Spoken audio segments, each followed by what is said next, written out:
मागई मोरा माण्हू पंहिंजे लेखे रात पवे थी पंहिंजे लेखे सिज घुमे थो पंहिंजे लेखे चंड उगे थो पंहिंजे लेखे उभ नमे थो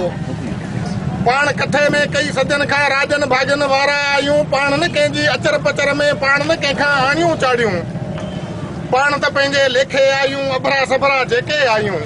पंहिंजा रूह पुराणा आहिनि पंहिंजा खूह पुराणा आहिनि पंहिंजा रूह पुराणा आहिनि पंहिंजा खूह पुराणा आहिनि हाणे न हुन ते वारा वरबा ॾींहं ॾिठे जो ॾोथी फुरबा ही झूपा जुगियूं जूअ न रहंदी हिन पर में पंहिंजी बूअ न रहंदी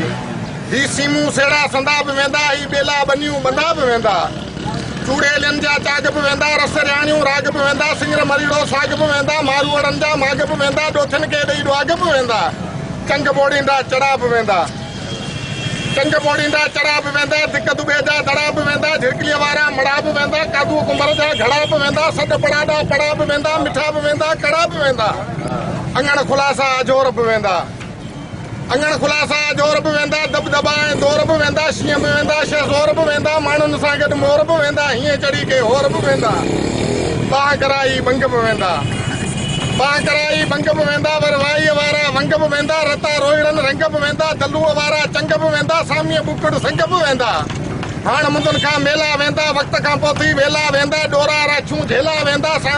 सिमूं वेंदियूं छंगूं वेंदियूं छेला वेंदा रोई रत जा रेला वेंदा मारू थी मों भेला वेंदा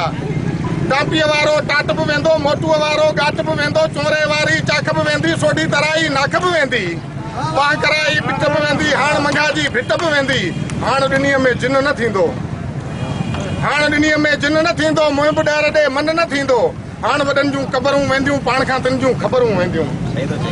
हाणे वॾनि जूं क़बरूं वेंदियूं पाण खां तिन जूं ख़बरूं वेंदियूं हाणे पंहिंजी मस्जिद रहंदी हाणे पंहिंजो मंदरु ठहंदो पाण ॿिन्ही जो अंदरु ठहंदो पंहिंजे ॻोठ जे ॿाहिरां हाणे अजनबी के ईंदा माण्हू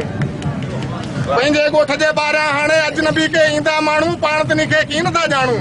पाण खे तिन ते हैरत ईंदी पाण ॿिन्ही खे गैरत ईंदी पाण खे तिन ते हैरत ईंदी पाण ॿिन्ही खे गैरत ईंदी मां बि रुअंदुसि तूं बि रुअंदे पोइ तूं कंहिंजे पेरे पवंदे पोइ तूं साॻियूं मूंखे चवंदे पंहिंजो माग मकान किथे आहे पंहिंजो नाव निशान किथे आहे पाण छठीअ खां छोरा माण्हू पाण त आहियूं घोरा माण्हू पाण त आहियूं